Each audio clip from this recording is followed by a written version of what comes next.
Are you stuck in the same old routine at work? Do you find yourself hitting a creative wall, unable to see beyond your current perspective? It's time to break free and unlock the power of fresh perspectives.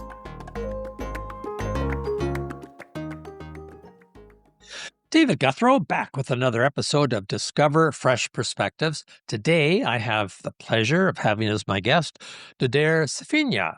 Welcome, Nader. Thank you, David. It is a pleasure to be here. Now, Nader, when we were just saying, what are we going to talk about today? One of the things that you said that kind of caught my attention was and these weren't the words that you used, but sort of helping people and organizations walk their talk. So where there's sort of integrity or consistency between what they say and what they do. So maybe you could tell me just a little bit more about that, the words that you use to describe it, and perhaps more importantly, why that's so important. Yeah, absolutely. And yeah, you nailed it with the walking the talk. That's basically what it is. But in simple terms, I have a program that I've created that I call culture branding, and it essentially ensures that what companies say matches what they actually do. Okay. It merges a company's communications with their operations so that their market, their intended market, actually gets what it sees. Um, this all this all came about a few years ago after sort of during COVID. I was in New York from 2018 until 2021. And in 2019, so I started the business in 2018 after I couldn't find work. And a lot of friends and former colleagues and clients kind of came to my rescue and started hiring me for freelance work and so on. So I just started this little business after seeing I could pay rent in New York. I said, why not just do this now? And then repositioned as Black Ribbit to target boutique hotels in basically globally. And I did that in about in the fall of 19.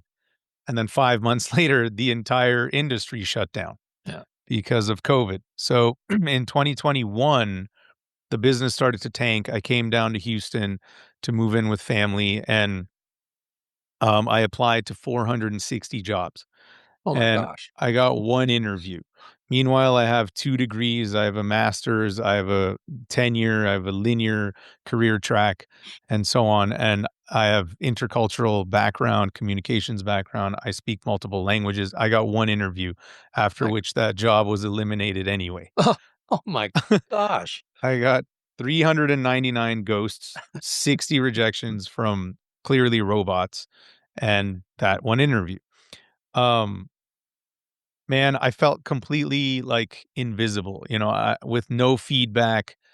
I just was completely lost. I felt like I was in a black hole with no mirrors, felt dehumanized, felt like I just like, complete failure after all these years. I'd been in the field for, like, 15 years by then, 16 years, and, nothing. So, I started thinking, if brand is defined as a gut feeling about something, Okay. and brand and feelings are influenced by behavior, then what I was experiencing couldn't have been a brand problem. It had to have been a behavior problem. So as I dug more, I also learned that companies are designing for 2 separate experiences, inside and outside. So Okay. you have like leadership, branding, marketing, sales focused exclusively on a customer's experience. And then you have like change management, HR, and recruiting focused on the employee experience. And they never talk. So you get this big disconnect between the employee, employer, employee customer relationships and a company that says one thing and does something else.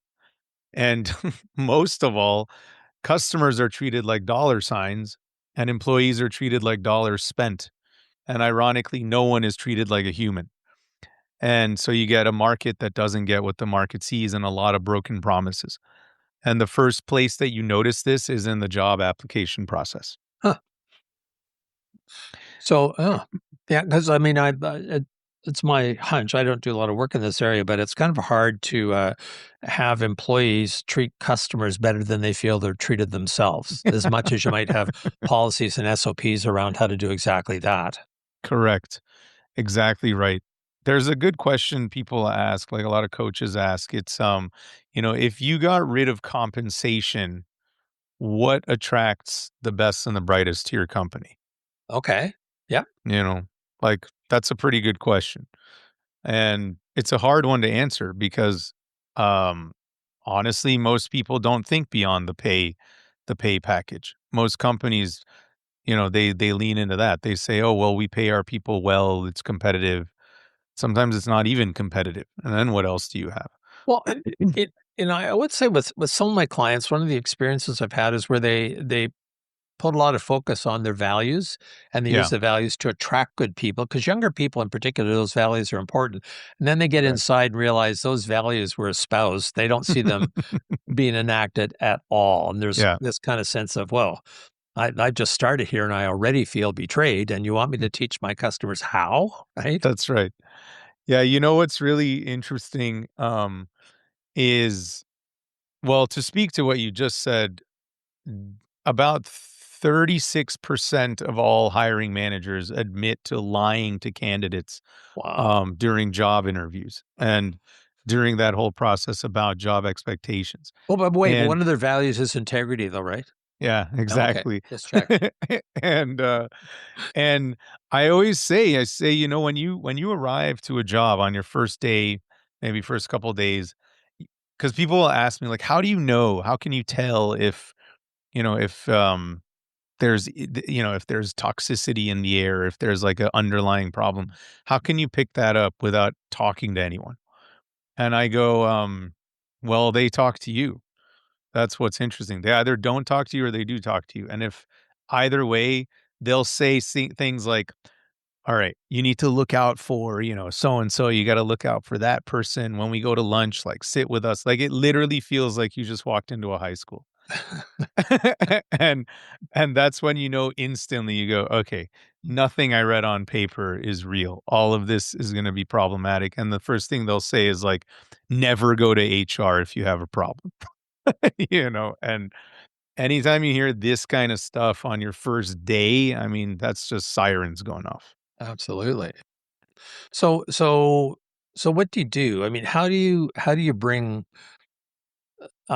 integrity alignment into what's going on outside, what's going on inside, and also maybe just talk a little bit more about the consequences of having that misalignment. Who does that Sure. impact? Yeah. The consequences are holistic. They impact when you're designing for different experience for different people and siloed experiences, then you have people telling different stories about the same thing, Hmm. right? So ultimately, um, what happens is when there's inconsistency in your communications, you just start breeding distrust, Hmm. whether that's from your employees or from your customers or otherwise. Um, at the end of the day, if you want to talk numbers, your retention is dropping, your attraction is dropping from both sides. Customers feel when there's problems going on internally that because maybe they're not getting the promises are not being delivered upon, they're not getting what they expect to be getting, customer service starts to drop, or there are certain breaks in certain interactions and otherwise. Internally, it's typically more readily seen, the just the immense stress that comes with a toxic workplace, with a misaligned workplace, a an environment where the boss is not doing what the boss says. The boss is hypocritical. The boss is, kind of I mean, I don't want to say we've all been in this situation, but I feel like anyone who's worked at a company at least more than once has felt this somehow. That there's, you have a supervisor that says one thing and then turns around and does something else.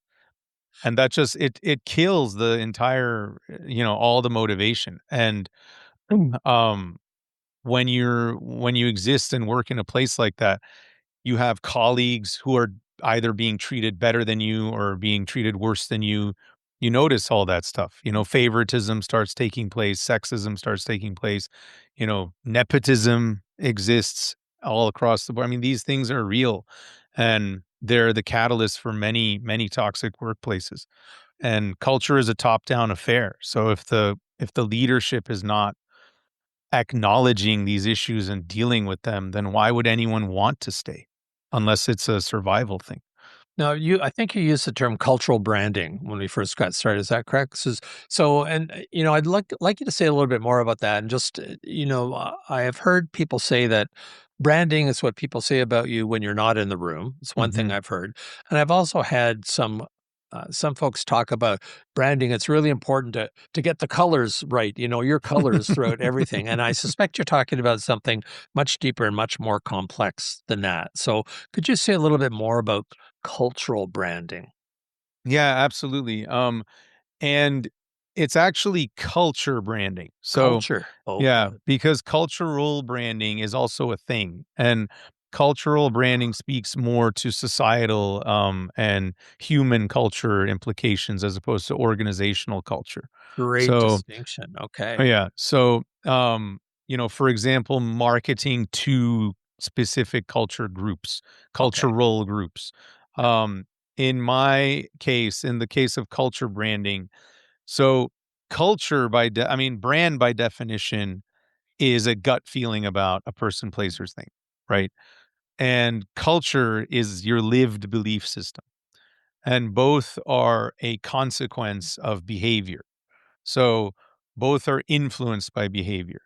In the case of my program, culture branding basically takes your culture, your fundamental values distilled into specifically three, not 15, not 12, not seven, but three. Hmm. Three non negotiables that work as a three legged stool. So one cannot exist without the other two, and the other two can't exist without the one. And your branding, um, or your brand rather, is the elicited response, the intended elicited response. So the feeling you want people to have when they interact with you. And the simple philosophy here is so long as you embody and honor your three instilled non negotiable values, then you will inherently elicit the response that you want people to have. So think of it like an individual. If you want people to treat you a certain way or to think of you a certain way, if you want people to say, oh, David, he's so trustworthy, he's so accountable, I can call him for anything, well, then you need to act reliably. You have to consistently show up for people. You have to do what you say, right? If you say something, you have to follow through. That way, everyone will say, David is a stand up guy. You can rely on him. You can count on him. All of If you which are want, true, by the way. yeah, I believe that. It's the same thing at the organizational level. So culture branding is ensuring that your non-negotiable inherent values are injected into every single interaction across your entire ecosystem. So, please tell me a little bit about how you work with a client or potential client. So, because I'm sure there's some that have no values, they've never described and never thought it was important, and others that are tightly hanging on to one. Like we had Mhm. we had 200 people come together. We've landed on these six values and articulation. So, if three is critical, how do you work with either? Those are kind of two extremes. Yeah, so we're just asking a lot of questions. We want to understand how the world perceives this place, including themselves, including the people they that work for them, including their customers, their partners, even passersby. Hmm. And the what you said a moment ago is interesting to me. You said those who have zero values and those who have very sort of deeply ingrained values. The interesting thing about culture and brand is that they both exist whether you want them to or not, Fair. because they're consequences of behavior. The only distinction is whether they were designed intentionally or they're just simply consequences. So, based on someone's experience working with an organization, I would say, based on my experience, their values appear to be this, whether they've Correct. articulated them or not. I kind of get that felt feeling you were talking about. That's exactly right. Yeah. Okay. And that's when you start going, well, is this truly what it's supposed to be? Is this truly what it's meant to be? What is the elicited response that you actually want? Hmm. And then even in a this is when it gets really interesting because humans are both wonderful and horrible. Mhm. So, when you start asking these questions, when you start asking, like, how do you perceive David, for example? How do you perceive his company? How do you perceive working for David? People will There's always a silver lining and there's always pros and cons. It's never only this or only that. And when you start hearing a collection of responses, you start noticing patterns. Mm, So you start hearing things from different people, even people who have met you for just a minute versus mm, people who've worked with you for years. You'll start hearing very specific things that keep coming up. Those become your inherent, always present values. Like regardless of someone likes if someone likes you or not. Like you are always this thing. For example, when I was working for a company many, many years ago, in my 20s, I was pretty abrasive and you know, many people didn't like me. A lot of people did like me. Um, Once they got to know me, they knew me to be very compassionate, very generous, and so on. But I was a cocky 25-year-old and it took a minute for me to show my compassion. Um, and at the same time, I was very, very honest and I was very mm, reliable. People could count on me even if they didn't necessarily like me. So I had mm. colleagues come up to me to ask for feedback or guidance or whatever and would literally say, "Look, I know we don't like each other, but you're the only person I can trust." And I Wow. would say, "First of all, you don't like me. I don't have a problem with you. Second of all, I appreciate that. What's up? Just ask Good. your question." So, the values that were non-negotiable for me always was, for example, honesty and reliability. 'Kay. So we do the same thing when it comes to organizations. We just ask a lot of questions. We interview them, we observe them to ensure that to really boil down what is the common perception of this place. And then we bring those strengths to the surface and distill them to down to three non-negotiables that can always exist, that are accessible, that are understandable, that are simple. And that's it. So that's it. That's it. You make it sound so simple. Next guest. Come on, I'm done. So getting down to those 3, that to me feels like step 1, right? We've got Yeah. that, but then that's, but now what? So how do you it seems that that has value when it's built into the DNA of the organization, right? Both Yeah. internally and externally. So do you help companies go through that, or is it you've got your 3, find someone else? No, no, we do. That's such a good question. That's actually something I personally insist on because many companies and firms or agencies will come in and do the consultant thing, and they'll Mhm, tell you like you said, like here are your three things. Goodbye, good luck, ciao. mhm. Whatever happens, happens. We help our customers actually install the program. So, our program is a four-phased model. It's a 16-week, very, very fast turnaround, very deep, Oh, very comprehensive. Um, and what you get in 16 weeks, it's incredibly uh what do you call it? good. Comprehensive for something Okay. done so quickly. And I've actually managed to optimize this over time. It used to be an 8-month program. Now it's only 4 months. Wow. And so it starts with a deep evaluation, everything we just described, really understanding, the ethos and the core and crux of an organization. Then developing the dual strategy, which is your employer brand and your customer brand at the Okay. same time, which boils down into a single elicited or desired elicited response and experience on all sides through the lens of your inherent culture. That then drives any decision making. That becomes your brand story, your culture narrative, your brand narrative, your mission statement, your vision statement, why the benefits that you provide to customers, the benefits that you provide to get employees, and so on. And then that drives all the creative decision making around, you know, designing your website or your logo or your color palette or your experiences that you want to create for your employees or for your customers. It's not just visual stuff, it's physical user experience design. What And are your offices going to look like? and so do you do that for them or do that with them or like, are you leading them? Are you walking along beside them? Are you pushing them? How, because that takes a lot of skill, right? Yeah. To Yeah. to do those. It's So did you actually get into like the writing and the mhm. actual design of those kinds of things? And Yeah, man, we wow. do. It's a very co-creative process. You know what, David? It really depends on the customer, on the client, Okay. because sometimes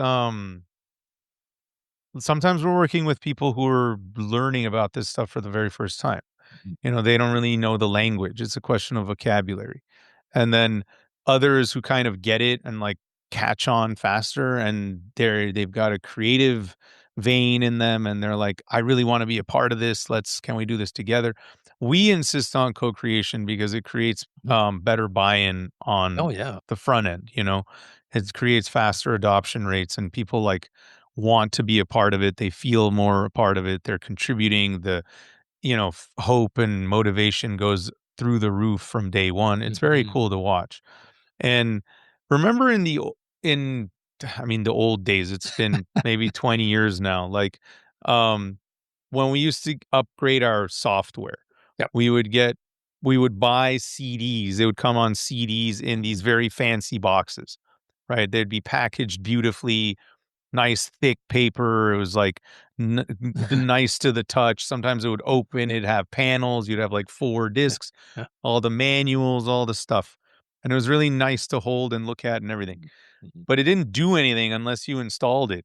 Right. Right. So Yes. my program is essentially that box, or like the culture brand program is this box. Now you need to install it. So after 16 weeks, you get this box, you get a website, you get an intranet, you get all the narrative, the story, the instructions, everything for 12 months out. And then we offer to install it for you with you. And but it's enough if you feel, strong enough to do it and well equipped, you can do it. But most people choose to keep us on board.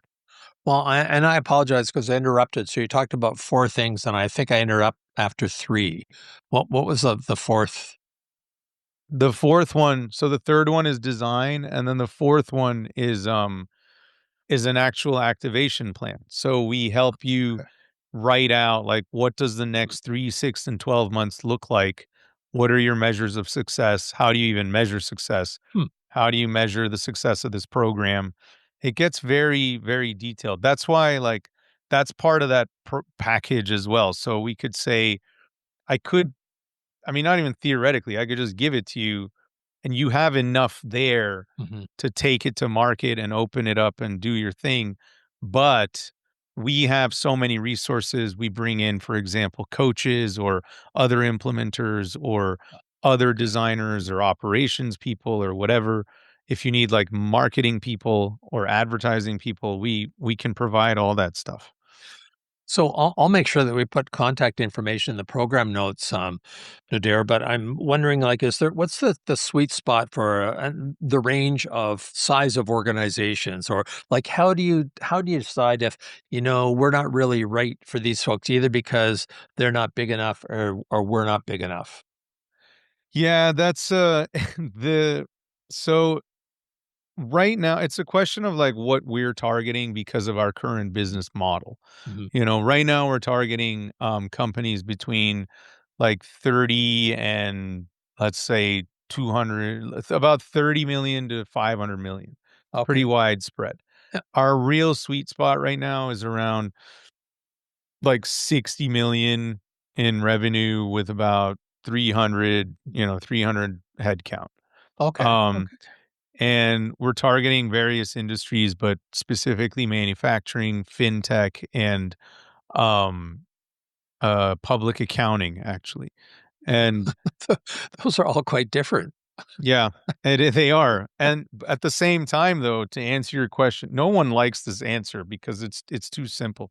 Um, the culture brand program fits any size organization. You could be a solopreneur and it would work. Mhm. The Um, principles would certainly yeah, apply. Yeah, I can see that. Yeah. exactly. And that's why it's important to know, just like we train our own clients, like it's important to know what your goal really is. What are you trying to do here? How are you going to be of the most use and of the most service to those you're helping? How can you Our vision is to make humanity harmonious by through the workplace. Um and by lifting our Mm. relationship with the workplace. So in order to get to that faster, we need to do certain things so that we can have the most impact on the world as a whole and leave the world behind the way that we would like to. That's very There's a neat. slow way to Yeah. do it, a fast way to do it. So, That's very cool. Very cool. yeah. So, have you written a book? Or are you thinking of writing a book capturing some of this? Yeah, Little people like me? I'm working on a book. I just finished a manifesto actually, Oh, and I'm releasing that in the next it'll be before Christmas in the next couple weeks. Um I just had it peer reviewed and working on the final draft now. so hopefully that's something when this podcast is released that might be available as a resource. Is that Yeah, possible? absolutely. That's the goal. I mean, I wish it was already out. I've just been very busy. So, finding time to write it is a bit of a challenge sometimes, but my goal is to have it done in the next couple weeks and just ready to publicize. So this is just a bit of a diversion, but the listeners, some of them may not know what's meant by manifesto. So could you just describe? I mean, not the content of the detail or anything like that, but Mhm. why create a manifesto? What do you hope it will achieve for people? A manifesto is essentially it's an aspirational document. It's something that very deeply and specifically illustrates the vision that I have or anyone would have. But in this case, what my vision is, uh, how I see it changing the world Hmm, and the impact that it's going to have on a global hmm. scale, and at the same time offering very concrete, designed, and even scientific evidence as to the plausibility and possibility of that actually being achieved. That sounds fabulous. I can't wait to see that. So that'll be a Yeah, Christmas present. I will definitely share it with you. Yeah, absolutely. Great. Now, any other you know gems that you have, or any like sometimes oftentimes there's myths or misunderstandings about brand and its importance and things like that. Because sometimes it comes from a marketing expert, sometimes it comes from someone with a larger perspective, like the one that you hold. But are there any myths that people, as they're driving, keep your hands on the wheel, please, that you might want to dispel about branding and the power of branding? I mean, so I don't know that it's a myth. I think it's a misconception more than anything Mm, else. Brand and branding are two very different things. Brand mm. brand is a consequence of branding, but brand cannot exist without an intended brand can't exist without branding. Like I said before, Okay. brand is a gut feeling about something. Mhm. But if you want that feeling to be intentional, then you need branding. And that's why when people say to me, I create brands, or they're like, I'm a brand designer, I create brands. I say, well, you don't create a brand. Nobody creates a brand. The brand is created in the minds of the audience Okay. because it's a response to something. That said, we are called brand strategists for a reason because we create experiences and interactions that elicit that response. We influence people to behave a certain way or react a certain way. That's what branding is. Branding at its crux is an emotional contract, at every single touch point across the board. It's from the way that you have framed yourself here talking to me, to the wall behind you, to the chair you're using, So to the way you're dressed. you said brand, right? Not branding. Branding is an Branding. emotional contract. Yes. Oh, okay. So some of the things I'm taking away from this conversation are, first of all, well, the difference between culture brand and cultural brand. Mhm. right? That distinction there, and about the importance of having integrity and consistency by the way that people communicate, work with each other, both internally and externally. So there's consistency, across that, and also the distinction that you made between brand and branding. So, is there anything else that I've missed that you'd like to reinforce? I, no, I don't think so. I mean, one thing this isn't really tangential, it's just important because it's the root of embarking on any sort of journey of intention when it comes to wanting a specific elicited response from anyone is self-reflection. Hmm. You know, if you want to create an environment for people where you believe they want to be, you first have to be sure that you also want to be there. So the question that I often ask my clients or even prospects or anyone really, my audience, is, before you go on complaining about your employees, for example, or people leaving or your customers or, the world not treating you the way you want them to, take a moment and just ask yourself, would you work for you? Oh, great question. Or would you buy from you? Just ask both of those questions and get real deliberate about it. Like stare at yourself in the mirror, look at yourself in the eyes, point at yourself and say, would you work for you? It gets really awkward when you treat yourself like a third person. Well, it seems like you might be able to do that with a company as well as a conversation. Like, would we buy from ourselves? Would we Mm. work for ourselves? It requires a lot of insight and a lot of psychological safety to have that kind of a conversation. Where people Absolutely. feel, yeah. Yeah. Uh, And that's why I think starting at the individual is so powerful because you yeah. could be in a room, let's say it's not even a room full of leaders, like it's a room with the CEO, the COO, and then like a couple middle managers and then, some juniors and then the door guy, like that kind of a diverse room. And then you just go around the room and say, this is a safe space, it's open. No one's gonna get in trouble for the answers here. Like, you ask the CEO, "Would you buy from you? Would you work here? Would you work for yourself?" Hmm. And then ask the custodian, um, if he would work for this guy right there. Be Right. like, "Would you work for him? Because 'Cause you're working for him." And that's sort of the point. Like when you talk about ask it at an organizational level or not, it's who's paying your who's giving you the paycheck. Mhm. Ask that guy if he would work for himself, and that's where it gets interesting. I love that, and I also love something that I don't wanna gloss over. It's something you said about kinda like your vision of doing things to, and again, so oversimplifying it, but making the world a better place, like having Yeah. that as an outcome. It's not how we can make as much money as possible. It's how do we leave behind a place that was in better shape than before we came Yeah. along, and I think that's absolutely phenomenal. Thank you. Yeah, that's actually a lot of companies get their vision and mission statements mixed up. Mhm. They often call their vision statement their mission statement and vice versa. And the vision statement is quite simply the "your change the world" statement.